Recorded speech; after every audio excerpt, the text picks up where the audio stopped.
Twitter. Ah, tá ali. O microfone tá lá e você aí. A câmera tá pegando não, né? Pô, pega o microfone, pô.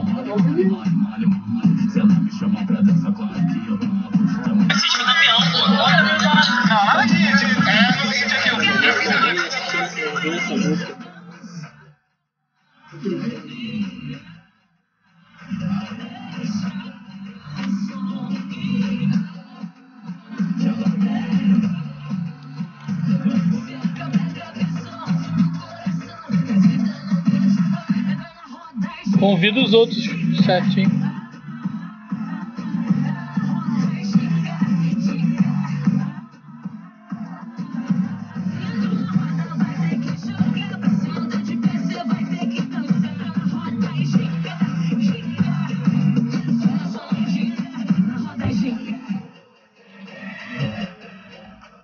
Quando acabar já vai entrar?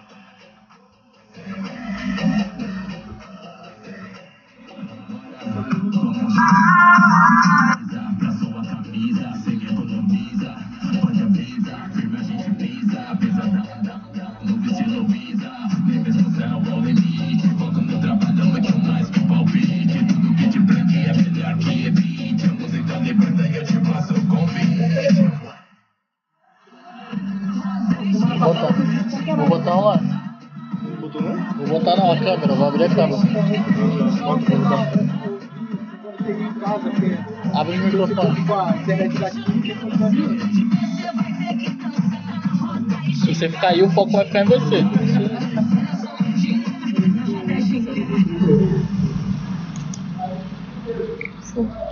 Não saia daí! Radioativo está no ar!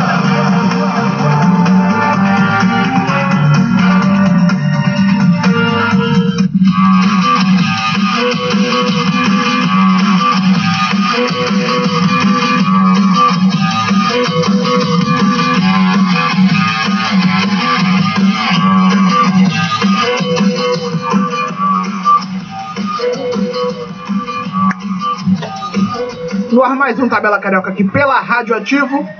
Hoje, segunda-feira, dia 16 de abril de 2018. Segunda-feira de pré-estreia do Campeonato Brasileiro. Começou no sábado, às 4 horas tivemos o primeiro jogo entre Grêmio e Cruzeiro. Depois o Flamengo também jogou, o Santos jogou no sábado. E o complemento da rodada é hoje, com 2 jogos. Tem Paraná e São Paulo, o jogo em São Paulo, e o Botafogo pega o Palmeiras aqui no Rio de Janeiro, o jogo no Newton Santos. Eu sou o William Faria, estou com o Bruno Dias ao meu lado. Tudo bem, Bruno? Tudo bem, tivemos um final de semana com 3 jogos entre Rio e Minas, né? Esse é o grande destaque, onde o Rio fez 3-0. Na final do vôlei, tivemos os 3 sets a 1 para a equipe do Sesc, em cima do Praia Clube. Tivemos no Campeonato Brasileiro o Vasco vencendo por 2-1 a equipe do Atlético Mineiro. E também tivemos Flamengo fazendo 84-70 no MBB no Minas. Muito bem. Aí a primeira curiosidade da noite. Estevão, à minha frente. Tudo bem, Estevão? Tudo bem, William? Boa noite a todos. Destaque para a primeira rodada do Brasileirão aí, com muitos gols e muita polêmica também, se tratando de arbitragem. Verdade. Vinícius também conosco. Tudo bem, Vinícius? Tudo bem, um prazer estar aqui pela primeira vez na bancada com você. Primeira vez? Primeira vez hoje. Nervoso? Não, tranquilo. Não deveria também. Vamos começar então falando já da abertura do Campeonato Brasileiro. Vamos começar falando do jogo do Flamengo. Flamengo que jogou sábado à noite, jogo 7 horas da noite lá no Barradão. E, enfim, começou ganhando aos 16 segundos de jogo, 1-0 gol do Paquetá. Mas o lance capital da partida veio aos 10. A mão clara do Everton Ribeiro na bola, pelo menos pra mim ficou claro ali que ele tocou com a mão na bola. Tá rindo de que, Vinícius? Não, porque claro que você está sendo irônico, né? Um pouquinho só. Porque a bola bateu no nariz ali do Everton Ribeiro. Eu não sei como é que ele enxergou mão naquele lance. O nariz do Everton Ribeiro estava até inchado. Enfim, protesto. Acabou que marcou o pênalti. Ele expulsou o Everton Ribeiro, que prejudicou mais ainda o Flamengo, né? Que desde então jogou com 1 a menos. Tem muito torcedor do Vitória usando como contra-argumento que o segundo gol do Flamengo o início da jogada foi com o impedimento do Hever, né? Sim. Estava O que você acha? Estava impedimento, só que uma coisa não compensa a outra. Né? O trio foi afastado. Ou seja, não vou dizer aqui que o Flamengo foi roubado, mas foi mais prejudicado que o Vitória, fazendo a balança, né? Porque mesmo que o gol tenha sido em posição de impedimento, não justifica, né? Porque o Flamengo perdeu um jogador aos 10 minutos. ficou dali em diante com um jogador a menos e ainda tinha tomado gol de pênalti. E fora que teve uma galera aí, torcedor do Flamengo, confesso que eu não vi o lance, parece que teve um pênalti a favor do Flamengo que o juiz não marcou. Não teve, não teve. Eu não sei. Teve sim. Não teve, pelo amor de Deus, gente. Vou parar de achar que tudo é pênalti. Pênalti tem que ser algo grave. Pênalti não é aquele lance do Real Madrid e Juventus. Aquilo ali não é pênalti. Aquilo também é pênalti. Não, aquilo não é pênalti. Pênalti é outra coisa. Pênalti é falta dentro da área. Pênalti tem dentro da área, tem que quebrar a perna no mínimo. Pênalti é algo grave. É algo grave. Não se marca pênalti como se marca no Brasil, que se marcou naquele jogo de Liga dos Campeões, com todo respeito. Teve outro pênalti sim no jogo lá no Barradão, mas a minha revolta, né, com o árbitro é que com certeza no segundo tempo alguém chegou pra ele e falou assim, ó, o cara atirou com o nariz. Ele me chegou na súmula e escreveu que o cara tirou com a mão pra tentar ludibriar lá a arbitragem. Assim, vamos combinar. Se você errou, você não vai botar depois que você permanece no erro. Não, continua, mas o cara tinha que botar, eu me equivoquei. Ele tem que botar o que ele viu. Não, viu o lance na mão. O jogador foi expulso. Ele não tem como voltar a expulsão, mas ele pode. Ele poderia. Eu acho sim que na hora do lance, é um lance que normalmente você acha que o cara tira com a mão, porque a gente nós já vimos outro lance. E no replay, você vê que a mão dele tá aqui em cima. Tá próximo. Cara, na ilusão de ótica, o cara virou rápido, pra ele foi com a mão. Mas, aí é que entra os assistentes, né? Não, mas a ilusão de ótica não pode acontecer nesse lance. O rapaz treina, ele ouve palestras sobre isso, então se o cara tá ali recebendo pra isso, ele não pode cometer ilusão de ótica. Falar que é ilusão de ótica. Você não erra no seu trabalho. Mas se eu sou errado, eu sou cobrado. Sim, então você não pode, você tá ali pra não errar. Ele tá sendo cobrado você não se a pessoa te ensina a fazer isso... Há erros e erros, né? A gente não pode falar, você não erra no seu trabalho, como se isso atenuasse o que aconteceu no Barradão. E isso foi o que os jogadores do Flamengo fizeram com terminar a partida. Foi grave demais. Foi algo vergonhoso. Não mostraram nenhum tipo de... Eu acho que o erro dele foi não olhar. O erro dele foi... Essa não mudança, né, na hora do... E o árbitro ele ia falar com o Não, o erro dele foi não ter marcado o pênalti, é claro. Não, o erro dele foi ter marcado o pênalti. Ou os outros também, tinha três. Tem um bandeirinha, tem o vigia ali, ninguém viu aquilo. Os jogadores do Flamengo foram até o assistente e ele também bancou, né, que tinha sido pênalti sim e tava reduzido. Fica complicado falar do jogo e dizer assim, o jogo foi contaminado. Foi contaminado totalmente, já que ele tava falando do Vitória. O Vitória, ele teve um lance lá a favor do Flamengo, o Ilharão tava em impedimento e tudo mais. Mas assim, se o Everton Ribeiro tivesse campo, nunca que o Vitória ia dar não ia forçar tanto. A postura do Vitória não ia ser a mesma. A postura do Vitória, e a postura do Flamengo não ia ser a mesma também.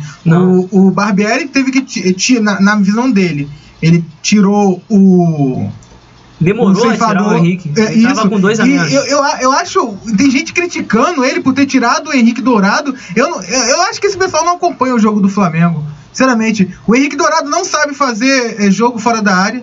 Ele pega a bola bate e volta. Ele tirou o Henrique pra ter aquela posse de bola ali, botou no Paquetá. E Paquetá jogou muito bem. Se adaptou muito ali, caindo pelas laterais. Movimentação ali junto com o Vinícius Júnior. Então eu não entendo por que criticar o Barbieri por ter tirado também o Paquetá depois, sendo que tem um jogo decisivo na quarta-feira e ele tava brigando muito com os defensores do Vitória, e correndo risco de ter uma lesão por fadiga e por um jogo que praticamente o Flamengo tava cansado, muito cansado. O lance do Juan, do segundo gol do Vitória, aquilo ali mostra fadiga. Os jogadores não sobem, os jogadores desistem no meio na jogada principal, os jogadores desistem. Mas tem aí... Pode falar, só analisando o lado do Vitória, é grave quando você joga 80 minutos e não consegue vencer uma partida, com uma a mais. Com certeza. Aí já denota um pouco do que vai ser a temporada do Vitória. E jogando em casa. Exatamente. A situação era 1-1 aos 10 minutos do segundo tempo, o Flamengo com um jogo a menos, você jogando em casa. É uma oportunidade imensa para você vencer o jogo. É uma oportunidade imensa e você não pode desperdiçar. Como o Vitória fez. O Vitória ele jogou partidas contra o Bahia, ele jogou contra o Internacional e agora contra o Flamengo. Contra as 3 equipes que ele enfrentou de primeira divisão, o Vitória não se impôs. Foi vice-campeão baiano em casa, não demonstrou que poderia nem ganhar do Bahia, e logo no início do jogo o Vitória nem toca na bola. Né, um toque na bola de jogador. Também é bom lembrar que a assistência do Vinícius Júnior, né, porque quando é pra criticar, todo mundo vem falar 145 milhões, não vale. Aí o cara também tava tentando, né? Só por causa dessa assistência valeu? Pô, cara, pode ser que lá no... O Everton Ribeiro indica pra ele. Dá lá. Acho que daqui a um tempo vai valer mais. Sobre o Vitória, o Wagner Mancini já tem quase um ano e esse time não consegue minimamente ter um padrão tático, é muito organizado. Então é um sério candidato a cair. O Vitória não mostrou nada contra o Flamengo. O Flamengo não ganhou o jogo porque estava com a menos. Era basicamente isso. E se eu não me engano, foi em 10 minutos, foi acho que o único lance que o Vitória chegou lá e teve o pênalti. Já que o Vitória não aproveita esse mando de campo, né? O Vitória sempre foi muito forte jogando no Barradão. E ano passado, por exemplo, sofreu jogando em casa. Eu senti uma certa melhora, uma certa evolução na equipe do Flamengo. Inclusive, eu vou até lançar uma hashtag em relação ao Barbieri. Deixa ele trabalhar. Porque o pessoal tá muito pedindo técnico medalhão. Houve até boatos de que o Filipão estaria interessado em treinar o Flamengo. Olha só, se for pra vir o Filipão, eu prefiro que fique o Barbieri mesmo. Mas é melhor botar com dá uma oportunidade pra ele, ver o que acontece. E se a longo prazo o time não render o esperado, aí se pensa na troca de treinador. Já na live ali, o João Vitor Ribeiro falando que o jogador do Flamengo não tinha nada que tá com as mãos pra cima, que deu margem, enfim, mas assim, ainda assim não justifica a falha. O Gabriel Carola ali conosco também assistindo o programa, um grande abraço pra ele. Denise Militão, a Milena Cardoso, olha aí, ó. Essa tá assistindo de verdade. Exatamente. Marcos Amado também assistindo conosco aqui. Enfim, vamos prosseguir aqui com o Tabela Carioca. Posso antes, o Flamengo ele tem que ir atrás de um lateral direito urgente. Mas não é só o Flamengo, não. Eu acho que 4 times no Brasil tem. Mas o Flamengo ele tem em caixa pra tentar buscar um lateral, seja em outro país. Já como tu falou, assim, o Flamengo teve uma venda nessa semana, vendeu o Everton para o São Paulo por aproximadamente 16 milhões de reais, então é um dinheiro significativo que vai entrar metade na conta do Flamengo. Mas ainda tá esperando o dinheiro ser depositado. Beleza, mas a venda tá quase certa, né?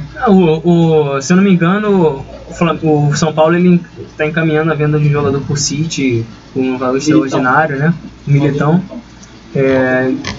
16 milhões não vai ser nada aí pro São Paulo. Vamos falar então do Vasco. O Vasco jogou ontem no estádio de São Januário e conseguiu virar a partir dos 40 do segundo tempo, com um gol do Wagner e outro lance polêmico da rodada, um pênalti no Rildo. Primeiro eu quero a opinião de cada um. Foi pênalti no Rildo? Assim, eu vi aqui o lance antes de entrar no ar. Eu acho que é um lance polêmico e que foi... A pergunta é simples, foi ou não foi pênalti? Pra mim, eu não daria. Então pra você não foi pênalti? Pra mim não foi pênalti. Beleza, o Cleverson, e aí? Eu também não daria, mas foi muito bom pro meu cartola. Isso aí. Vinícius? Cara, foi um lance duvidoso. Foi duvidoso. Eu acho que ele até toca no Rildo. Mas acho que o Rildo cavou o pênalti. Eu também não daria pênalti, não. Estevão? Sim, é um lance que já é muita discussão, né? Coração, por favor, do lado de fora. Eu acho que sim, foi pênalti. O zagueiro toca no pé de apoio do Rildo, sim. Vocês são impressionantes. Ele tava em velocidade. Vocês estão estragando com o futebol. Foi até um lance acho que foi na Sul-Americana, Flamengo e Santos, que o juiz deu pênalti em cima do Bruno Henrique, depois voltou atrás. Foi um lance parecido com ele. Só pra não deixar passar nossa live ali, com o Gabriel Carolo falando que o Flamengo é minúsculo. Aí os comentários da nossa audiência, que aqui sempre vai ser lido. A gente não censura ninguém, independente da mensagem. Enfim. Eu não gostaria muito de falar alguma coisa aqui, mas não posso. No ano passado, o Botafogo ele enfrentou o Curitiba em casa e o Rildo ele sofreu 2 pênaltis. Não, ele não sofreu nenhum, ele cavou 2 pênaltis. É que eu não queria falar dessa forma tão forte. Gatito pegou um, né? No ano passado, já é o segundo ano que acontece isso com ele. Em 2013 e em 2017, o Rildo foi o jogador que mais sofreu pênalti no Campeonato Brasileiro. É um especialista. Ele é um especialista. Ele vem correndo e ele para. Ele sente um mínimo toque e ele se atira. E assim, a arbitragem já tinha que estar de olho. O Vasco já teve um jogador assim que se chamava Wagner Diniz. Pô, Wagner Diniz cavou muito pênalti em São Januário. Ele muito. Esse bobeiro é recordista. Ele é recordista no estádio. Mas enfim, aqui eu acho que consenso que não aconteceu pênalti. O Galo tem sim que reclamar, tem todo o direito de reclamar. E é mais um trio que tem que ser afastado, porque é 49 do segundo tempo. Mas aí no Campeonato Brasileiro é um clichê que é verdadeiro. Todo jogo tem a mesma validade. Todo jogo tem a mesma validade. Você não acha um lance mais difícil que o outro? Não tem dificuldade nenhuma ali. Ele segue o jogo. E se você quiser, você dá cartão amarelo pro Rildo. Então ali pra mim você quer ludibriar o árbitro. Ah, mas teve um toque. Gente, é pênalti aos 49 do segundo tempo. Se um cara não saiu de ambulância, não marca. Não marca. Não vou tão ao extremo, mas eu também acho que se é um lance duvidoso, está nos acréscimos, ele não tem que marcar. Tem que parar, o Vasco tava jogando em casa, lembrando. Igual o jogo do Real Madrid. O Vasco tava jogando em casa, o que assim, normalmente a gente escuta da arbitragem caseira. Não sei se fosse lá no Independência ia ter o pênalti. Isso pra mim, agora você foi perfeito. Eu tô usando essa tática agora pra analisar a arbitragem. Ao contrário, ele marcaria? Se a minha resposta foi não, pra mim não foi pênalti. Porque pênalti pra mim, ao contrário, seria pênalti também. Se ao contrário ele não marcaria, porque não foi pênalti. É importante falar. Não existe 2 opiniões pro mesmo lance.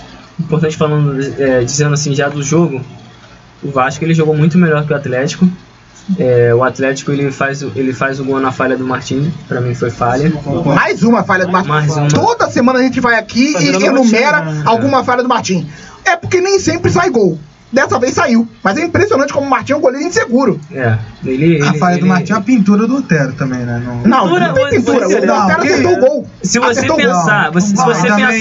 Pintura foi o que o Cristiano Ronaldo fez contra a Juventus. Isso é pintura. Aquele dali é o time de fora da área. O gol e ele deixou passar, cara. Não é chutar meramente pro gol, é chutar jogar pra dentro da área. Nem é assim que funciona o futebol, não é chutar pro gol. Futebol não funciona assim, eu chutei pro gol. Quando você vê um goleiro fraco, você tenta chutar de tudo quanto é lugar. Foi o que o Otero fez. E o Otero, ele chuta... que ele chutou, a bola bateu nos 2 pés dele. Mas o Otero só faz golaço. Ele sempre chuta de fora da área. O gol ele se torna bonito. Ele se torna bonito. Mas teve falha do Martin Silva. Teve falha do Martin. O Martin Silva também é um goleiro que se posiciona muito mal. Pode ser. Ele se posiciona muito mal. Pode ser. Muito mal. Eu sei que tem gente que não gosta de ouvir isso. Tem muito vascaíno que não gosta de ouvir isso. Mas a verdade precisa ser dita. Tem ali o comentário já do Matheus Moura falando da arbitragem. Criticamos a arbitragem, porém o jogador brasileiro tem uma cultura de caicai muito feia. Sempre tenta ludibriar a arbitragem. É o que eu sempre falo aqui, Matheus.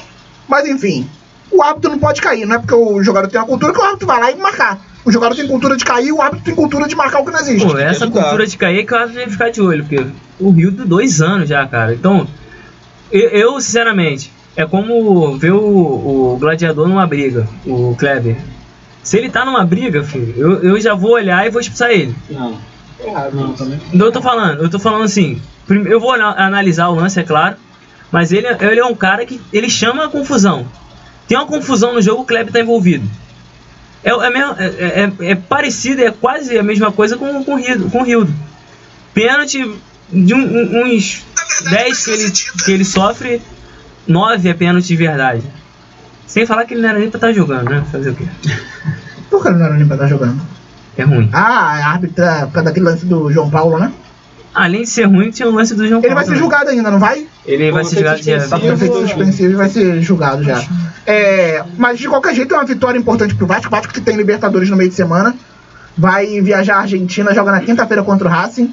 É um ponto importante na briga contra o rebaixamento. Eu quero saber de vocês o que seria bom pro Vasco na Argentina. Um ponto lá pode ser considerado bom?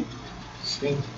Não. É pra responder, não pra ficar olhando pro o Vasco, a gente tem que esquecer a limitação do time na hora de falar.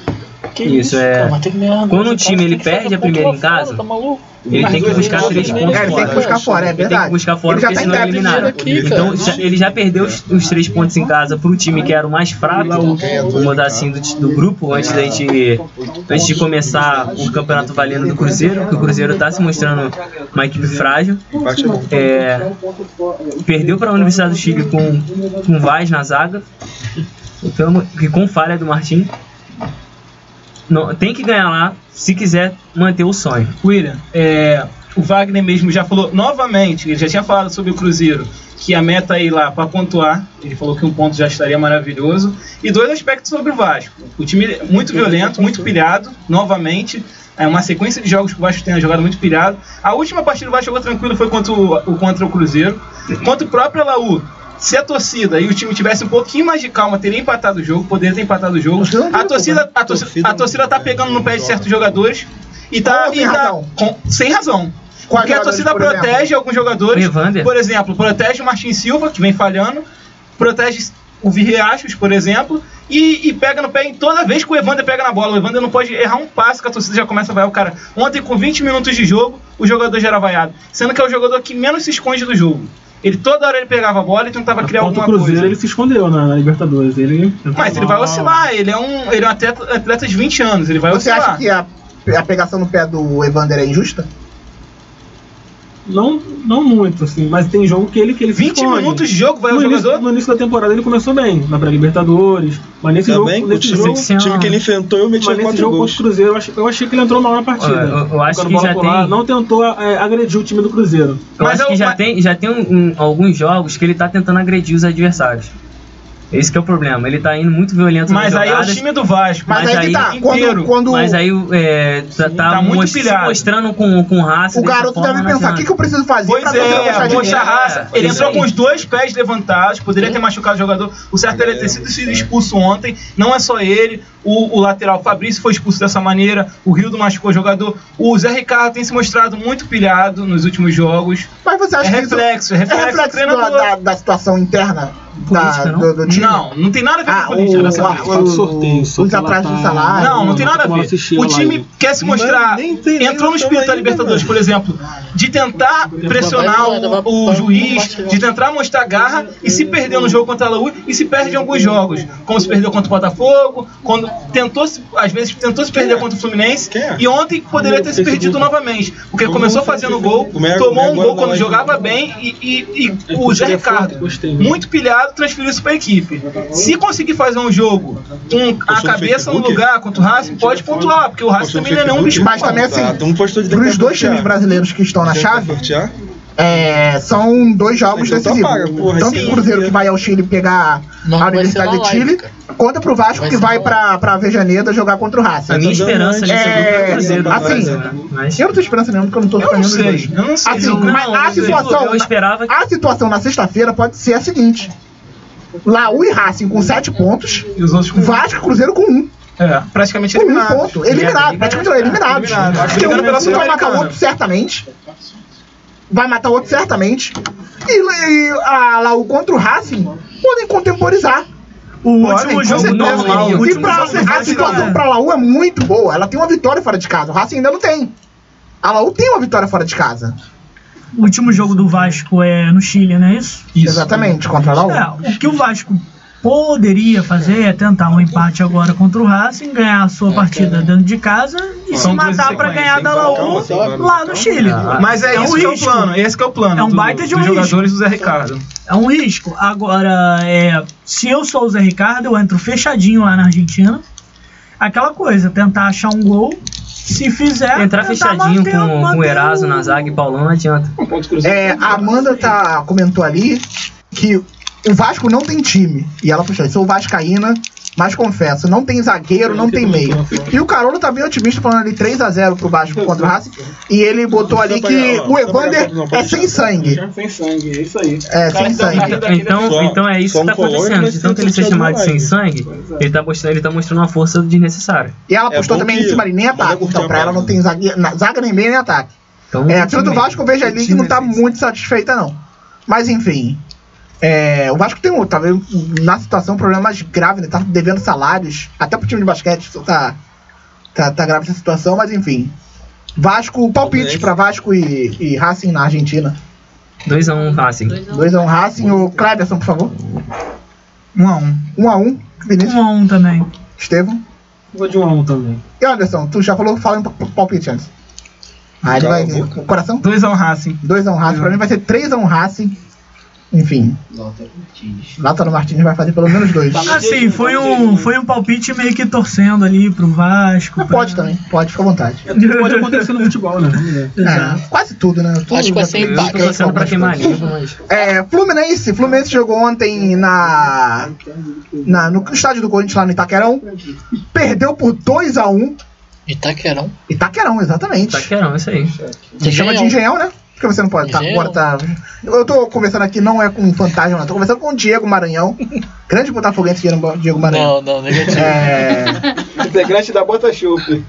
O Matheus Moura postou ali, lembrando que o Racing está 4 partidas sem vencer. Mas assim que o Vasco gosta. Exato, Eu acho que tá aí pra isso, né? É igual o Santa Fé. O Santa Fé mandou o treinador embora. O Flamengo já tá querendo aí abrir as pernas pra reviver o Santa Fé. Tô esquecendo de falar do treino de amanhã. Então vamos falar do Fluminense.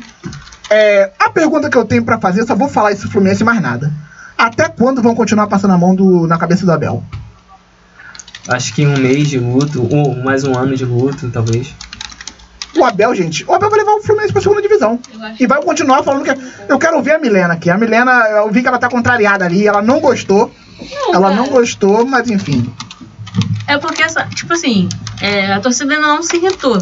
Mas quando a torcida começar a se irritar, começar a ver que, tipo, não tá indo, aí vão pedir a saída dele. Eu acho que a torcida do Fluminense pensa, né? Tipo, a gente não tem um time. Então não tem o que a gente comprar. Gente, o Botafogo em 2016 não tinha um time. O Jair Ventura levou o time pra Libertadores. Não é mais desculpa, tem provas e provas sobre isso. Em todo quanto é lugar do mundo. O Leicester não tinha time pra ser campeão inglês não, tá? E foi.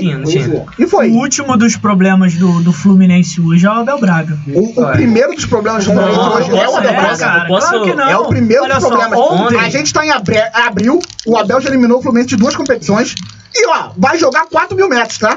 Não foi o Abel. O Vasco achou que seria moleza contra o Luiz, estava metendo 4. Tomou 4 lá. Foram os jogadores do Fluminense que perderam. E ó, é 4.000 metros. Não tô brincadeira, não é brincadeira não. É 4.000 metros. O Everest tem lá, 8, sei lá. O Flamengo ganhou de 3 aqui no Rio. Aquele negócio de oxigênio lá. Exatamente. Marcado aquela imagem do Renato Augusto. De 3 aqui no Rio. Gente, o Fluminense todo jogo toma gol. 3? Não é problema individual. Se todo jogo tem falha, o problema é coletivo. Não dá. Eu acho que o Fluminense... O problema é coletivo. Se todo jogo falha, o problema é coletivo. Mas você concorda que o Fluminense jogou bem contra o Corinthians?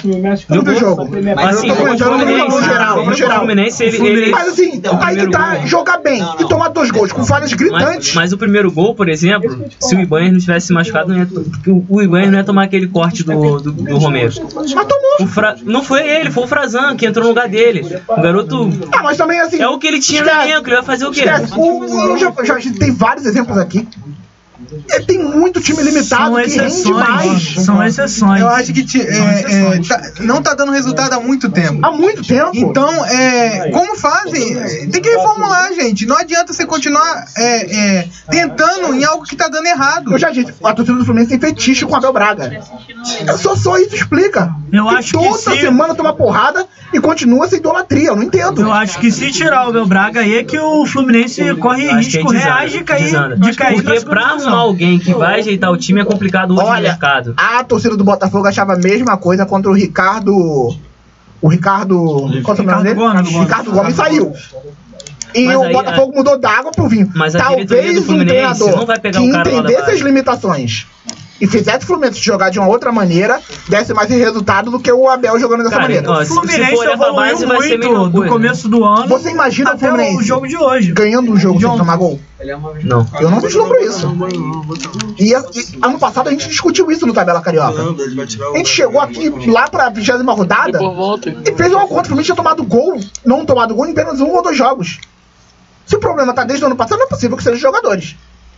Não é possível. Eu acho que o Fluminense tem que acreditar um pouquinho na sua grandeza. E parar de falar só do Abel. O Fluminense precisa acreditar um pouquinho na grandeza dele. Eu acho que é praticamente isso. Eles estão usando o nome do Abel pra tentar alguma coisa de pena. O Hugo Gervásio tá ali, ó. Não gosta do Abel, manda pro Flamengo. Pra ver como tá a situação do Flamengo, né? Nada legal. Concordo com o Hugo. Muitos torcedores do Flamengo apoiam o Abel lá no Flamengo. Porque eles acham, eles concordam com isso que eu tô falando, de que isso pra mim tem um problema no Fluminense que não é só o Abel. Acho que é extracampo também. Além do extracampo, cara. Extracampo o Fluminense só ganha. Qual o problema do Fluminense extracampo? O Fluminense foi rebaixado no campo, o extracampo voltou. Cara, dentro o Abade tem problemas políticos. Claro, todo o time tem. Pô, mas ontem, por exemplo, você olha o elenco do Fluminense o que eu tô tentando falar é o seguinte: o Botafogo ele não tinha uma equipe em 2016. Mas ele não tinha uma equipe no ano de 2016 com os jogadores e mesmo assim ele tinha um time experiente. Ele não tinha os garotos que acabaram de subir da base de Xerém no banco. Entre experiência e o talento dos jogadores de Xerém, eu fico com o talento dos jogadores de Xerém. Pra mim, talento tem. Experiência venceu. Pra mim, o que aconteceu ali no. O Fluminense não vai vencer nunca, se não trocar. Vai continuar perdendo pra Havaí no Engenhão. Olha só, o Fluminense, o Abel Braga mudou o estilo de jogar do Fluminense nesse ano de 2018. Colocou ali um 3-5-2, deu uma equilibrada no time e o Fluminense está em evolução. É certo que perdeu pro Corinthians, mas poxa. Cara, essa tática não deu certo. Mas eu não tô falando só do jogo do Corinthians. Lá na Arena Corinthians é um resultado bom. Mas eu não tô falando só do jogo do Corinthians, eu tô falando desde o ano passado. Mas você fala que o Fluminense tá em evolução, mas sendo que a gente vê que não há mudanças, não tem como você continuar com o Abel num ambiente totalmente que não mostra nenhum tipo de evolução desde o ano passado. O time continua com os mesmos defeitos, jogando do mesmo jeito, tenta fazer várias mudanças, mas não surte efeito nenhum. Brigou por um campeonato carioca onde até então os times não ligavam para aquela taça Rio, alguns times desdenhavam. Então. Vai ficar chorando, cair a técnica. Só um minuto. Então acho que tem que dar cara nova pro Fluminense. Mesmo vai que bota um cara como o Jair Ventura, que conhece a Laranjeiras, dá aquele ânimo pros garotos, motivação, bota pra jogar, coloca confiança, porque o Fluminense tá precisando disso. Relembrar aqueles momentos, campeão brasileiro, depois que o Fred saiu. O Luxemburgo tá sem clube, Luxemburgo. Mas não sei se o Luxemburgo iria. Passa o microfone pra cá, por favor. Não. Passa o microfone pra cá. É mão de obra mesmo. Ontem saiu o Ibanez. Passa o microfone pra cá. Tinha um jogador altura. Dá o microfone. Não vai falar de Luxemburgo. Me dá o microfone. Isso daqui não é assessoria de Luxemburgo, cara. Vai dar carro pra Luxemburgo. O Fluminense, eu acho que ele vai ter que. Eu só te falar. Eu acho que chegou na fase que se não trocar o Abel vai ser difícil. Mesmo que eu acho que o Abel ele tem um problema de material humano, como você falou, mas chegou a hora que tem que ter a mudança. Porque nem sempre mudança no cargo técnico é sinal de melhora, né? O Botafogo mesmo no início do ano provou isso, né? Colocou o Felipe Conceição e... Botafogo saiu. Mas o Botafogo botou o Felipe Conceição porque achando que seria o novo Jair Ventura. Porque o Jair saiu. Se o Jair quisesse continuar, ele ia continuar, né? Mas a questão é que a diretoria do Fluminense tem que tomar decisão. Imagina se o Corinthians demite o Tite depois de ser eliminado da pré-Libertadores. Será que o Tite teria essa história lá? Eu peço até pra produção pesquisar aí, que o Matheus comentou. Por mim, colocaria o treinador do Sub-20. Mas o uruguaio. Eu não sei de quem se trata. Sofreu um acidente. Não que sofreu um acidente, cara? Mas enfim, o Matheus ali tá pedindo. Ele deve lembrar, né? E o Leonardo Abreu tá. Léo Perkovic é o treinador. Se o Abel Isso aí, Léo for pro Flamengo com esse estilo paizão, Ele mesmo, é ele Ele é mesmo. uruguai? é pra ninar e ainda Cabelo branco. dar uma madeira na boca dos jogadores. Eu também acho que o Abel também fica muito na mídia porque ele assistiu no paizão. O Fluminense que pega Cruzeiro semana que vem. A chance de começar com 2 derrotas no Brasileirão, ela existe, né? É grande. Ela existe.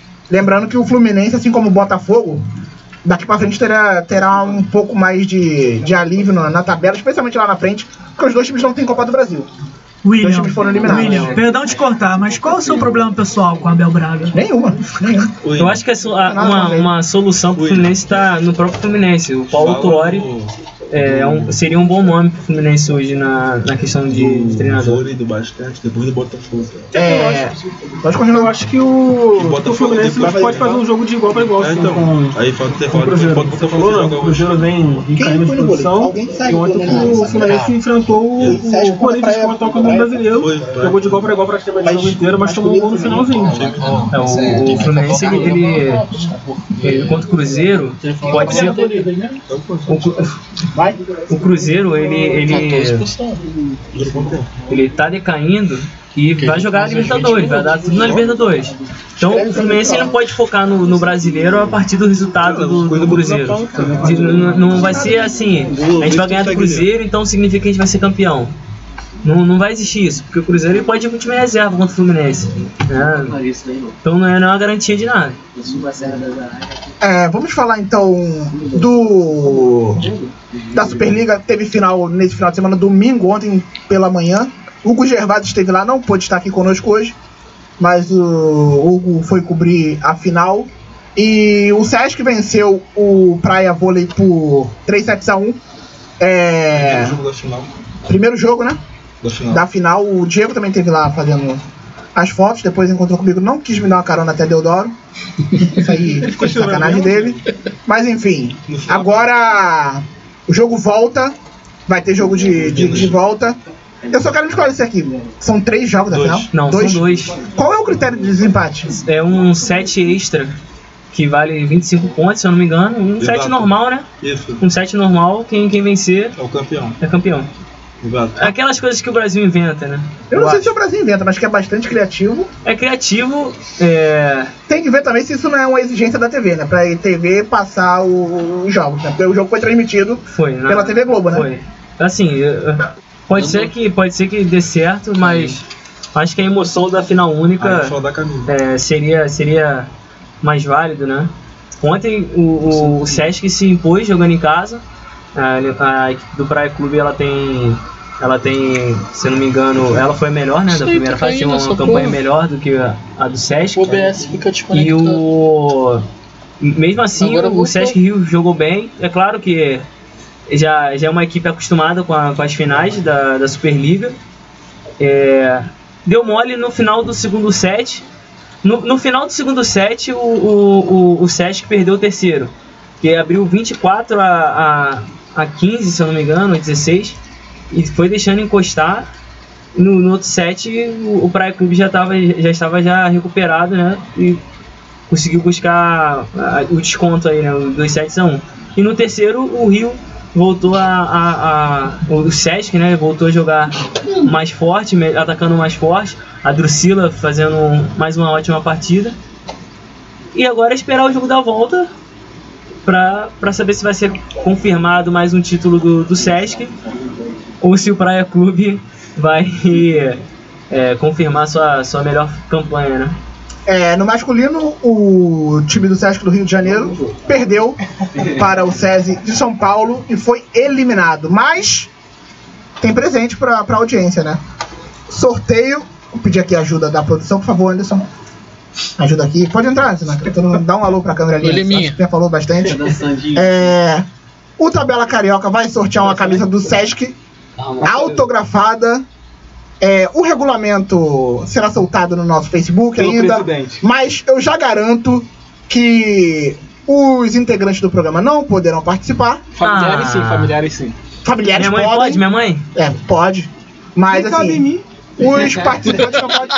E se chegar mais próximo, eu não sei se vocês em casa não conseguirem ver, tem autógrafos, né? Tem autógrafo, então a camisa autografada. Giovanni Gávio, treinador Giovanni Gávio. O Militão, passa o microfone pro Militão que ele vai falar alguns, Giovanni, alguns nomes aqui. Maurício Borges. Aqui no canto estava o Militão que vai falar o nome de alguns jogadores que autografaram a camisa. Que será sorteio, Anderson agora pode tirar o close. Muito obrigado. A camisa autografada pelo treinador Giovanni Gávio, o Maurício Borges, jogador da seleção brasileira, o João Rafael, né? João Rafael, o Japa e Juninho, correto? Corretíssimo. Segue o jogo, Militão. Mas tem outro, tem calma. O Tabela Carioca não dá um prêmio só. Não, tem mais? A Tabela Carioca é igual o Pai Rico. Ele dá 2 ovos de Páscoa pra criança. E vai dar mais um. É o orgulho da nação. Orgulho da nação. O copo do time do Flamengo. Lançamento, hein? Mais um autografado pelo Marcelinho. Marcelinho quarentão aí, continua brilhando. Última temporada, Marcelinho. Tá sem foco. E está aí o copo. É a oportunidade de ter a última lembrança do Marcelinho. Se vocês não conseguiram ver o copo ali, porque eu não consegui posicionar bem. Mas enfim. Tá aí mais uma promoção do Tabela Carioca. Lembrando mais uma vez que os integrantes não poderão participar. Nem ex-integrantes poderão. Ex-integrantes poderão, claro que poderão. Não. Claro que você não. Claro que pode. Pessoas que já participaram do Tabela Carioca podem ganhar. Ainda vamos avaliar a forma de dar os brindes.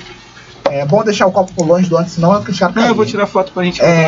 Enfim, o copo do Marcelinho também é autografado, tá? Tudo autografado. Tudo autografado. Vale mais, né? Vale mais. Gostaria de pedir uma salva de palmas pra participação do Anderson. Sensacional.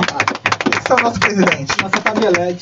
Exatamente. Não é uma Helena Zaroli, mas. E do Hugo Gervásio. O Diego quer comentar alguma coisa? O Hugo Gervásio. O que tem a tiete do grupo, que foi atrás dos autógrafos. Exatamente. O Hugo Gervásio. E quem conseguiu do Marcelinho? E quem conseguiu do Marcelinho, o Anderson pergunta. Então você também é tiete. Sim, claro. Então. Mas ele não falou então pejorativo. É verdade. Porque falou então. Por que será? Pra aumentar o cara. O cara faz de tudo. Ele merece, né, cara? Olha lá, o Hugo Gervásio postou, Giovanni, Maurício Borges, eu vou pedir pro Militão me ajudar aí. O Lipe, o Juninho e o João Rafael foram os que autografaram a camisa do Sesc Rio de Janeiro. Enfim, vocês fiquem ligados na página do Tabela Carioca no Facebook pra conferir. Vai ter que tirar o prêmio aqui ainda. Calma, o Anderson já falou aqui que os prêmios deverão ser retirados aqui no Nucom do Meia. A rua Venceslau, eu não sei o número, mas tudo será passado pra vocês no nosso Facebook. Também gostaria de salientar que em breve o site do Tabela Carioca estará indo ao ar. www.tabelacarioca.com.br. Chama os patrocinadores aí. Eu não vou ter patrocinador pra chamar. Vai ter cota de patrocínio. Eu posso dar informação? Pode. Em breve teremos o site do Tabela Carioca, www.tabelacarioca.com.br. É mais uma plataforma para você se informar. O portal do Tabela Carioca, com o nosso show de reportagem aqui. O Estevão tá sempre combinando NBB. O Bruno aqui, que de vez em quando ele. O que ele faz? O Vinícius aqui também. O Cleverson. O Diego, a Milena, o Valdeir, o Anderson. No site? Tem o Léo, eu. No site? Tem mais gente aí, o Hugo. Vai ter uma parte lá só de a equipe do Tabela Carioca é gigante, como sempre. Estará agora no seu site próximo. E quem quiser divulgar a marca, dar credibilidade a essa marca, por favor, o espaço lá para os patrocínios estarão disponíveis. O Marcos Amado postou ali, a Denise, o pessoal aí tá gostando. Mas chame os amigos também. Se bem que eu não chamaria, porque eu queria ganhar o prêmio, né? Eu não vou ficar chamando as pessoas. Mas enfim, isso é música de intervalo, produção? É música de intervalo, não tem muito intervalo aqui no Tabela Carioca, mas hoje teremos 7h43, vamos fazer a nossa única pausa aqui no Tabela Carioca. Voltaremos já já. Teremos as escalações de Botafogo e Palmeiras Cara, o Diego tirou foto, cara. Já tirou já? Já. Mas tem pra passar de botar aqui? Aí dá aquela interagida com a galera. Tem aí foto aí? Passou foto aí.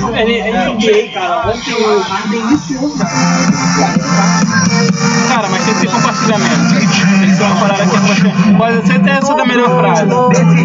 Mas tem que ter compartilhamento. Tudo dá pra ouvir na live. Tudo dá pra ouvir na live. Bastidor é legal botar os bastidores. Só o país. ativo da Rádio Ativo. Não fez pra história?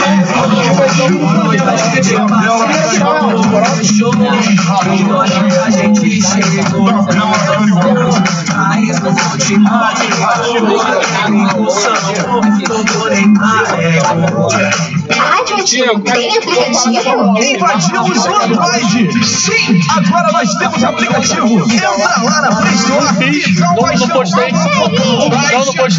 Rádio Ativo no Android. Aplicativo Rádio Ativo na Play Store. Compartilhe o Tabela Carioca no Facebook e fique por dentro das novidades dos bastidores do programa. Ah, ficou maneiro essa foto. Foi embora? Quinta-feira eu tô aqui, tá aí? Você que cobre pra quem está dominado. Então eu te espero, vou botar aqui uma hora, vou gravar uma hora.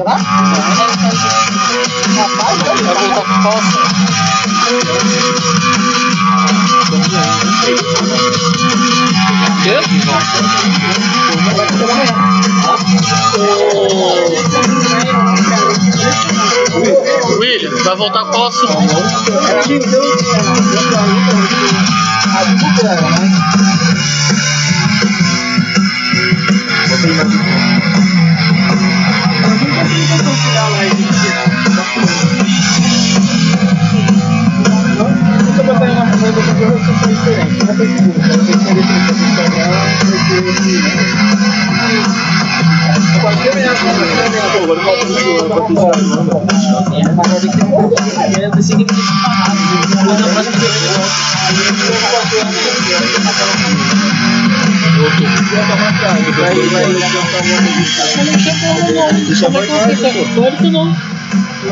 Tabela Carioca de volta aqui na Rádio Ativo. Vamos falar rapidamente da Fórmula 1. Nesse final de semana tivemos corrida na China. E a vitória de Daniel Ricciardo, que não vencia há muito tempo. O australiano conseguiu a vitória depois de uma corrida bastante turbulenta. Tivemos mais uma polêmica envolvendo o Sebastian Vettel e o Verstappen. Mais uma vez culpa do Verstappen, na minha opinião. Enfim, o Vettel acabou na 8ª colocação e o Verstappen foi punido com 10 segundos ao final da corrida. Vitória do Daniel Ricciardo e da Red Bull. Em segundo veio o Valtteri Bottas e em terceiro Kimi Raikkonen da Ferrari. A Ferrari segue líder do campeonato de construtores e no campeonato de pilotos também, com o Sebastian Vettel a 9 pontos à frente do Lewis Hamilton, o atual campeão da categoria. 54 pontos, né? 54 contra 45. Então são e o Valtteri Bottas 44. Exatamente. Dessa vez a briga ela terminou paz, né? Dessa vez o Vettel gostou das mas, enfim, eu achei que foi uma responsabilidade muito grande que ele fez. E branda demais 10 segundos de punição. Se bem que eu sou contra a punição em automobilismo. Acho que não deveria ter punição, porque automobilismo a gente assiste pra ver batida. Com certeza. Com certeza. Enfim. Vamos dar prosseguimento aqui. Mas isso aí não é opinião minha não, tá? A opinião de Nelson Piquet. Nelson Piquet falou isso. O maior piloto da história do Brasil na Fórmula 1. Sem polêmicas, vamos continuar aqui. Sem polêmicas não, isso aí é uma verdade absoluta. Eu ia falar que eu tenho saudade do Maldonado, que o Maldonado era certo ter batida também. Você achou que o Pastor Maldonado foi injustiçado na Fórmula 1? Acabou o dinheiro do petróleo venezuelano, não teria por que ele ficar, não é verdade? O Brasil tem algum piloto aí que esteja surgindo para ocupar alguma vaga na equipe da Fórmula 1? Segundo as suas informações no final, antes de começar o programa, tem o filho do presidente do Atlético Mineiro. O Sérgio Câmara, muito bom piloto. Tem também o Pietro Fittipaldi, que também está correndo nas categorias. Exatamente. O Pietro que começou lá na NASCAR, mas ele quis correr de monoposto e agora está tentando a vitória na Europa. Ele chegou a correr. Ele é filho do Hermes. Filho mesmo? Eu acho que é o caçula. Ele tem 17 anos, se não me engano, Pedro. Enfim, são dois nomes aí que no futuro podem surgir. Barrichello também, Rubens Barrichello tá começando aí. Rubens Barrichello? Foi piada ou... Achei que o filho do Rubinho também tá correndo, né? Descarte. Descarte. Não sei se é descarte, mas tá correndo. Ele é o Rubson, não, né? Filho do Rubinho. Qual é o próximo? Então. Vamos falar. Estão dando muito dos playoffs da NBA que começaram no sábado, né? Com o Golden State vencendo o San Antonio. E outro favorito, Houston venceu apertado o Minnesota Timberwolves. Talvez os dois melhores times da liga nos últimos anos. Estrearam com vitória. Golden State, que faz o segundo jogo hoje contra San Antonio. E Houston, que joga só amanhã. Também o LeBron James estreou com derrota. Derrota pro time de LeBron James, que nós vimos um show de Victor Oladipo. Sensacional a partida do Oladipo. Pessoas me ajudam comentando alguma coisa que eu preciso ler. Paul George jogou muito, fez 36 pontos. Mas o grande pontuador da noite foi o James Harden. Sim. 44 pontos, impressionante. Dos 104, ele fez 44. Dá jogou 40%. Muito. Ele entrou como de costume. Ele entrou num hall dos 5 jogadores que fizeram mais de 44 pontos, e ele foi o que fez em menos tempo de todos eles. É? Sendo que fez 13 pontos no último quarto, né? Extremamente decisivo. Clutch, como a gente gosta de dizer. O Flamengo, que também fez sua estreia nos playoffs do NBB, e venceu sobe, por favor. Venceu Minas por 14 pontos de diferença, 84-70. A expectativa é que o Flamengo varra a série, né? Mais ou menos. Eu esperava mais do Minas. Cara, você acha que o Minas tem chance de te roubar um jogo do Flamengo? Não, mas... Então, tô discutindo que eu acho que o Flamengo vai varrer. Não, eu achava que pelo menos poderia. O problema é que o Minas cansa, cara. O problema é que o Minas cansa. O Flamengo, ele faz a rotação e mantém o mesmo nível de jogo. Além disso, o Minas vem de um jogo 5 com 3 overtimes. 7 tempos, 7 quartos. O time do Flamengo jogando... Eu assisti o primeiro set, ó. O primeiro quadro, sei lá qual. Quarto. Quadro é o que você coloca na parede. Não, meu tio jogava o primeiro quadro no futebol. Ele era bom, quer dizer. Pulando nas outras. O Flamengo jogava muito bem o primeiro quadro. Quarto. O Flamengo jogava muito bem o primeiro quarto.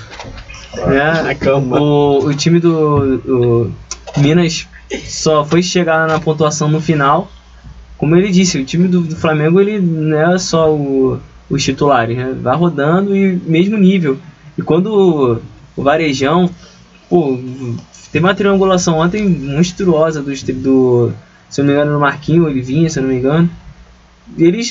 Os caras ficavam se olhando, não sabiam nem como marcar. Se você pegar os números, o Marquinhos fez 16 pontos, o Marcelinho fez 15 pontos e o Varejão parece que também fez acima de 10 pontos, eu não sei exatamente. 10. 13 ou 10? Acho que foram 10, enfim. 10 pontos. Isso mostra que o Flamengo não só tem um bom garrafão, como é um time que não depende só de um sujeito ou dois. O armador da seleção tá no banco. O armador da seleção tá no banco. Impressionante o plus-minus do Marquinhos, né? Mais 25. E com ele em quadra é uma coisa e um devastadora. Time muito regular, joga bem tanto dentro de casa como fora de casa. Mais até do que o Varejão. O Varejão que tem um plus-minus de 5. O do Marquinhos é de 25. Isso é uma estatística no basquete que é contada demais, né? Que é a vantagem que você tem quando o teu time tem quando você está em quadra. Quando ele está em quadra, o Flamengo fez 25 pontos a mais do que o Minas. É impressionante. O Marquinhos é o craque desse time? Ou não? É o craque do campeonato. É o cara que desequilibra no Flamengo. O Diego tá falando que é o craque do campeonato. Fato. Vai ser MVP? Dos candidatos. Com certeza. Acho que sim, mas é aquela coisa. O Flamengo não tem só... Acho que se o Flamengo não tivesse o Marquinhos, acho que o Flamengo também continuaria sendo um dos melhores times do NBB. Não perderia muita coisa sem o Marquinhos. Mas continua sendo o melhor, Marquinhos. Enfim, vamos prosseguir aqui com a tabela carioca. O Leonardo Abreu quer falar da final da Conca Champions. Ainda é Conca Champions? Quer falar de futebol internacional em geral. Exatamente. Ele quer falar de futebol internacional em geral, então vamos embora e deixar ele falando aqui de futebol internacional em geral. Não, antes. Leu. Começando em geral. Depois eu dou uma atenção pro Cartola, que eu acho um saco, mas enfim, tem que falar, né? Calma aí. Informação aqui, ó. Surgindo aqui. Escalação do Botafogo. Botafogo que pega daqui a pouco o Palmeiras. Jogo no Newton Santos. Gatito no gol. Com certeza. Lateral direito Marcinho, Joel Carli, Igor Rabelo, Gilson, Lindoso, Matheus Fernandes, a maior surpresa da escalação. Gustavo Bochecha voltando de contusão aí, titular. Léo Valência, Leandro Carvalho e Brenner. Com o Chiesa. Né? Chiesa e Pimpão no banco. As prévias de tarde davam Pimpão no time. Não, no banco. E entrou o Carvalho, que também não vai ajudar em nada, porque é muito ruim de bola. Mas enfim, o Bochecha aí esperar, que é uma grande promessa da base do Botafogo, mas vai entrar na partida que o Botafogo eu acho que jogará pouco. O Marcelo, ele sentiu o joelho, né? Não foi barrado, infelizmente. Graças a Deus. Hoje não sai nunca mais do time, né? O Vinícius Marques acabou de dizer a seguinte frase. Abre aspas pro Vinícius. Se o Bochecha entrar hoje no time, não sai nunca mais. O Bochecha é bom jogador, cara. Eu tava no jogo... O Bochecha é uma das promessas do Botafogo na base. Isso, eu tava no jogo quando ele se contundiu muito feio contra o Volta Redonda, já tem acho que 2 anos. Acho que foi ano passado. Se eu não me engano, foi no ano passado, se eu não me engano. E ele tava ganhando rodagem no time. Tava, ele era titular no jogo, aí ele voltou e contundiu de novo. Eu espero que ele faça um bom jogo, mas o Botafogo ele tem que tomar cuidado que o Palmeiras está vindo pro time titular também, não tá poupando ninguém. Oi, o que tu quer? Não quero seu celular não, sai pra lá. Me dando seu celular, só lembrando que hoje é o jogo da entrega das faixas. O Botafogo foi campeão carioca em cima do Vasco semana passada. Não dá pra esquecer isso. O nosso amigo aqui tá com a escalação do Palmeiras. Palmeiras que vai com Jailson no gol. Quem vai na lateral esquerda? Tá na tela. O Vinícius tá na tela. Põe na tela, como diz o Datena. Grande Datena, que tem um programa ótimo agora de domingo, hein? Todo mundo 3 horas ligado na Band pra ver o Datena. Jailson, Marcos Rocha, Antônio Carlos, Thiago Martins, Diogo Barbosa, Felipe Melo, Bruno Henrique, Lucas Lima, Dudu, William e Keno finalizam a... Só pra gente... São os 3-0 Palmeiras. Só pra gente finalizar aqui, antes de pular o assunto do Botafogo, que a gente não vai ter tempo de comentar sobre o jogo, com quantos minutos vocês acham que o Felipe Melo vai tomar cartão amarelo? 25. 25, acho que com 13. 15. 15, Vinícius? 30 minutos, então todo mundo aqui apostando que o Felipe Melo vai tomar cartão amarelo no primeiro tempo vai ser ainda. nos 40 do segundo tempo. Espero que seja antes disso, porque aí a gente tem alguma chance. Botafogo e Palmeiras, então, no Newton Santos, entrega das faixas. Léo, Conca Champions, Chivas contra Toronto. Senta não. Eu vou pedir pra você aparecer, por favor. Seu rosto bonito e redondo. Cara, pensei que você ia falar isso. Chivas e Toronto. O Chivas que conseguiu eliminar o New York Red Bulls. Exatamente, o América que perdeu pro Toronto. Também em casa. Também em casa, mas era difícil reverter, né? Tava 3-1 pro Toronto. Tava 3-1, mas levando em conta a tradição da competição, que são sempre os mexicanos ganhando no último. Em especial o América, Cruz Azul e Pachuca, né? Impressionante como eles conseguem monopolizar a Conca Champions. Exato. E Santos Laguna também. E o Santos Laguna. E levando em consideração os últimos anos, os times mexicanos sempre ganhar no segundo tempo, no finalzinho mesmo. O Toronto fez o gol com 15 minutos de jogo com o canadense Jonathan Osorio, que foi o primeiro canadense a fazer gol no Estádio Azteca. Isso é uma estatística relevante, claro. Relevante. Até porque a gente tá falando do grande estádio no futebol mundial no momento. É um dos maiores é o maior estádio do México. E assim, o Toronto também teve uma baixa, que foi a perda do Josie Altidore com 10 minutos de jogo. Então, a perda do principal atacante de referência e fazendo gol aos 15 minutos do primeiro tempo, ficou se fechando o jogo inteiro. Literalmente, só dava América. E o Toronto ficou com a tática dos 3 zagueiros. E o Auro, que veio do São Paulo, tá jogando de lateral esquerdo improvisado. Se fechou muito bem o lado esquerdo, não deixou nem o Matheus e nem o William abrirem o jogo por lá. E o Toronto se fechou, o América só conseguiu fazer o gol mesmo no finalzinho, quando o Michael Bradley foi agressivo demais dentro da grande área e fez o pênalti. Porque senão ia ser a primeira vez que em 13 jogos que o América perderia um jogo sem fazer gol no Azteca. Palpite pra final, pelo menos pro jogo 1. O palpite jogo em Toronto, né? E você trouxe informação pra gente que nevando demais na cidade. Está nevando demais, tá a temperatura negativa na cidade. O estádio não é coberto. O estádio não é coberto, tá sendo preparado agora uma lona aquecida, isso tem no Facebook. Da lona sendo coberta no gramado, porque ontem o estádio estava totalmente branco debaixo de neve. O que para os canadenses é bom, porque já estão acostumados com frio. Mas em compensação vão ter que pegar os Chivas lá, e ainda tem, eu acho que na cidade em Guadalajara é alta também, não é? Sim.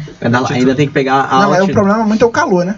É quente e úmido, né? Não, o problema do Toronto também, apesar de tudo, também já tá acostumado com o calor, porque é um time que joga uma partida em Toronto, no calor, e também uma partida em Houston, uma partida em Toronto no frio, temperaturas negativas, e depois tá pegando 34, 35 graus em Houston, em Dallas, que são uma das cidades mais quentes dos Estados Unidos.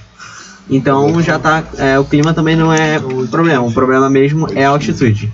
O último time não mexicano a ser campeão da Coca Champions foi o Deportivo Saprissa. Saprissa também tem uma tradição grande, é tricampeão. 2005, né? Foi em 2005. Então, já há bastante tempo. E é um time que é bastante tradicional na CONCACAF. E o canadense foi campeão ainda. Algum americano além do Galaxy já ganhou? Já, o DC United em 97, inclusive jogou contra o Vasco. 98, 97 foi o Cruz Azul. Isso.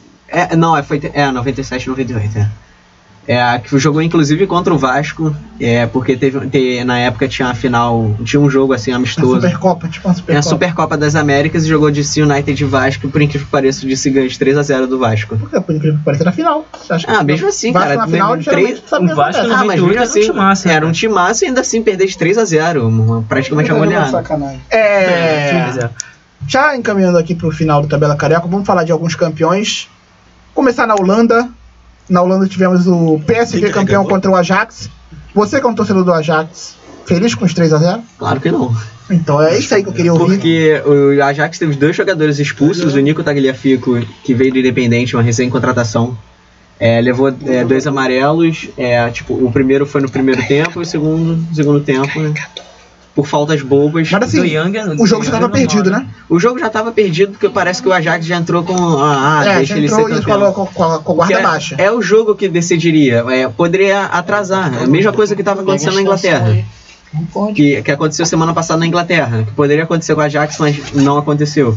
Porque é o líder jogando em casa contra o vice-líder rival, podendo ser campeão. E tudo cenário perfeito. Na Inglaterra não deu certo semana passada com o Manchester City, e na Holanda deu tudo certo, inclusive com a goleada. O que a gente dá pra tirar de bom nos times holandeses nessa temporada e de ruim? Eu acho que a decepção é o Feyenoord, né? Atual campeão não tá conseguindo pegar nem a terceira colocação. Exato. Tá atrás do Trash. A sensação é que o time ficou muito perdido com a aposentadoria do Kuit, isso. O time ficou muito pesado com a aposentadoria do Kuit, mas que está se mostrando bastante capaz de querer revelar jogadores também, que a escola holandesa é de revelar jogadores. E o Giovanni Van Bronckhorst vem fazendo um bom trabalho, né? Vem fazendo, mas não tem time praticamente, parece que perdeu a liderança. E tem um bom sistema defensivo, mas o time não vive só de defesa. Exatamente. Vamos ver se o Feyenoord consegue recuperar, e do lado do Ajax a revelação de alguns bons nomes, né? Especialmente o David Neres. O David Neres e o filho do Kluivert, né? O filho do Kluivert. E tem um muito bom que pouca gente fala, que é o Donny van de Beek, que é um cara que ele ajuda muito na marcação, e ele sempre chega na área pra fazer gol, pra tocar. E é um cara assim que você não parece, caraca, ele do nada. Um dos zagueiros do Ajax foi especulado, se eu não me engano, no City. Sim, não foi no Barcelona. Foi no Barcelona, exatamente. Foi o Matthijs de Ligt. Exatamente. Ele tem 18 anos e já é o capitão do... Ele está sendo especulado, nome forte no Barcelona, né? Sim, porque apesar da saída, ele tem uma saída de bola boa, e ele é muito bom defendendo. E ele entrou na Europa League ano passado por emergência, e pegou a vaga e hoje é capitão, sabe? É bem estranho. É estranho pra gente. Na Inglaterra, o Manchester City conquistou o 5º título inglês, não conquistava desde 2014.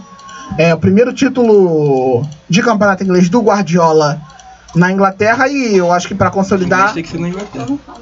Exatamente, redundância aqui rolando no Tabela Carioca. Opa. Quer falar alguma coisa, alguém? Vou falar que o Tite tá vendo o Botafogo jogar. Da última vez que o Tite foi ver o Botafogo jogar, eu lembro que o Botafogo e o Flamengo na... Não, ele viu o Botafogo e Vasco também. Viu? É verdade. Foi campeão, então seja bem-vindo, Tite. Tava comendo... Eu gosto de assistir jogos em times assim, que tem estádios. Eu sei, sempre quando o Tite vai, eu fico pensando se ele vai convocar alguém daqui. Não, mas tem o Lucas Lima, né, no Palmeiras. Pelo amor de Deus. Tô falando que ele já convocou. Tu acha que ele vai ver alguma coisa do Botafogo, cara? Não, tu acha que ele foi levar o Bochecha? Vai voltar agora o Bochecha? bochecha. Ele não vai levar o Lucas Lima. Ele foi lá, o Tite foi assistir Atlético Goianiense e Flamengo, e tu acha que ele ia levar alguém daí? Eu queria ser treinador da seleção brasileira, que assistir todos os jogos do Brasil. Ele vai comer bem. Júlio César. Ele foi ver o Pimpão, cara. Ah, o Rei das Copas. Fergou verdade. O Vinícius lembrando aqui que foi ver o Pimpão, que é o rei das Copas, e segundo a informação do Vinícius aqui, é provável que esteja na lista dos 23, porque adora fazer gol em Copa, né? Talvez ele faça até o gol de honra do Brasil contra a Alemanha na final da Copa, né? Essa informação que tá. Bom falha de cobertura, não? Tá faltando a Libertadores. Um excelente falha de cobertura. Grande abraço também pro pessoal lá da TV Quase, né? Tá parado? Exatamente. O Rogerinho tá lá assistindo a gente. O Julinho tá assistindo a gente. Leandro. Guerreirinho. O Guerreirinho também, filho do Renan. Renanzinho. Renanzinho, mas é o nosso guerreirinho também. Se é o guerreirinho dele, é o nosso guerreirinho. Parabéns ao Manchester City, que tem tudo aí pra ganhar vários campeonatos em seguida, porque geralmente é isso que o Guardiola faz. Quando chega no país, ele enfileira títulos. E o terceiro campeão no final de semana, eu esqueci completamente quem foi o terceiro campeão no final de semana. Foi o Paris Saint-Germain, evidentemente. Enfiou 7-1 no vice-líder, não foi no Lanterna, enfiou 7-1 no vice-líder, pra ver como é a discrepância. A diretoria do Mônaco entrou com ação pra devolver o dinheiro pros torcedores que foram até Paris. Apoiar o... Vai ressarcir todos os torcedores. Imagina se a CBF fizesse isso, né? Pô, imagina, cara. O Jorge estava em campo? O Jorge tava, mas ele jogou de meia. Ele jogou de lateral. Tava sem meião. Por isso que foi 7-1. Então sido por isso. Enfim, parabéns também ao Paris Saint-Germain. 7º título da equipe parisiense.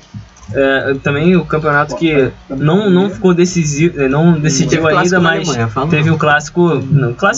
Na Alemanha foi a vitória do Schalke 2-0 contra o Borussia Dortmund. Um golaço do Naldo. Exatamente aos 81 minutos. Fala de clássico, fala de Benfica e Porto, né? Tá falando de clássico, né? Aí o cara veio com assim.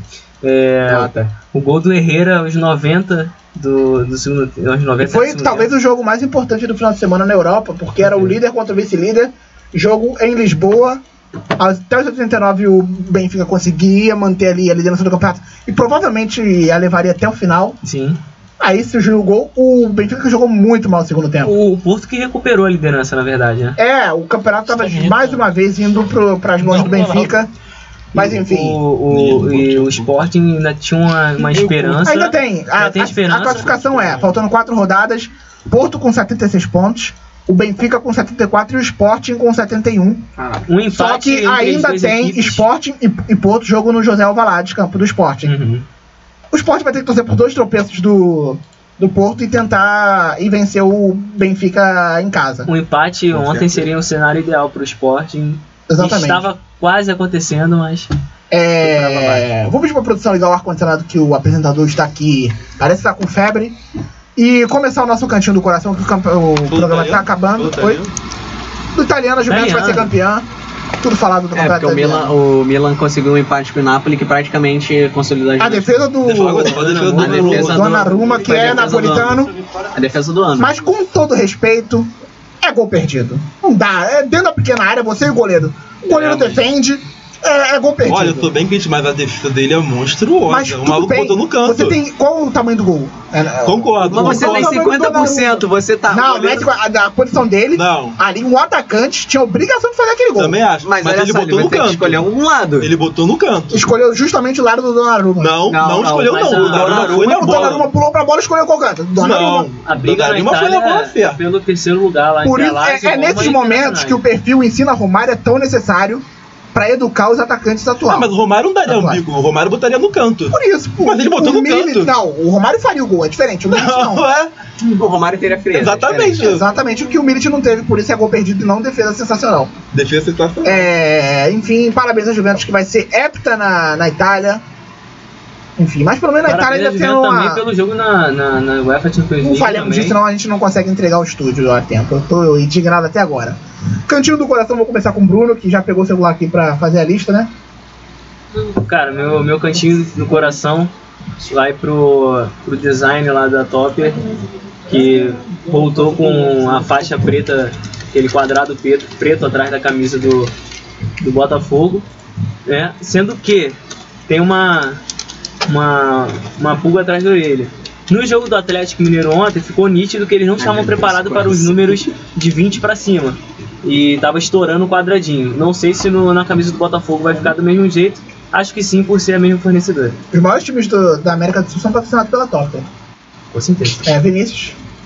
Meu cantinho do coração vai pra minha namorada, que esteve me assistindo hoje. Que bom. Não mandou mensagem, né? Minha irmã também estava assistindo o programa hoje. A família voltando a assistir o Tabela Carioca. E pra rapaziada lá de Pernambuco também, que estava assistindo o programa, que eu falei pra eles que estava na bancada hoje, mandei o link e eles estavam assistindo. Que bom. O Léo Abreu não quer mandar abraço pra ninguém, eu também não quero mandar abraço pra ninguém, Estevão. Como sempre, pra minha família, né? Meus pais, meu irmão. É isso aí, família. Primeiro lugar Paz em Nova Aurora. Aqui no Tabela Carioca, especialmente, que a família continua sustentando esse programa. Cleberson, que semana passada não pôde estar presente porque dormiu e foi parar em Inhaúma. Quer mandar abraço pra alguém, Cleberson? Abraço para o motorista que me guiou durante toda essa trajetória assustadora. Quer visitar Inhaúma, né? Inhaúma é feio, gente. Nada contra quem mora em Inhaúma. Rapaz, aí. Se puder morar em algum lugar. Se você pudesse morar na Zona Sul em Inhaúma, você vai preferir? Não. Rapaz, agora. É cantinho do coração, não do ódio, cara. Gente, vamos lá. A Milena também. Eu amo odiar o Inhaúma. A Milena. Diego, quer mandar pra alguém? Não, obrigado. Militão. Pode mandar, Tem, Milena? Não tem. Diego tinha que mandar um cantinho do coração pra mim. Tô esperando até agora, desde semana passada. Deixa então, ele vai mandar, me dá o microfone. Não é possível. Eu tinha que mandar pro time do Vai me dar o boné? Eu mando o cantinho do coração. Então não tem nada feito. Nada feito. Não tem lista não, vou mandar meu cantinho do coração. Pra Milena, tava atrasada aí, cantinho do coração.